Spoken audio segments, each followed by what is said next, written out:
Članove federalnog parlamenta danas je dočekao koncert od oko 2.500 pištaljki. Radnici u državnim firmama, vladinim institucijama, pa čak i policajci protestovali su ispred zgrade parlamenta tražeći da se sa dnevnog reda skinu izmjene zakona o uštedama. Ovu bitku su dobili jer su zastupnici ispunili zahtjev. Radnici u Federaciji Bosne i Hercegovine izborili su prvu veću pobjedu nad vladom i parlamentom.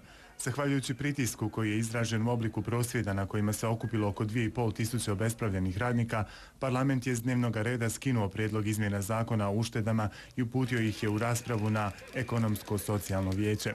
Prema riječima predsjednika sindikata Ismeta Bajramovića, odluke na ekonomsko-socijalnom vijeću donose se konsenzusom, tako da se ne može dogoditi da se u parlamentarnoj proceduri ponovno pojavi zakon koji bi išao na štetu radnika. Vijest o skidanju izmjena zakona o uštedama s dnevnog reda radnicima je prenio predsjednik Granskog sindikata radnika u upravi Salih Kruščica. Izmjene dopune zakona o uštedama će biti skinute sa dnevnog reda.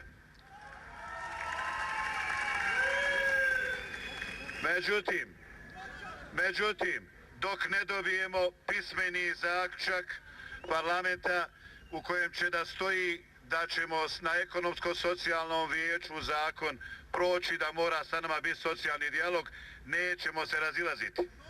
Među okupljenim radnicima koji su prosvjedovali, a koji su pištaljkama i klepetaljkama dočekali poslanike, bili su uposleni u nekada profitabilnim firmama, uposlenici u federalnim institucijama, pa čak i policajci.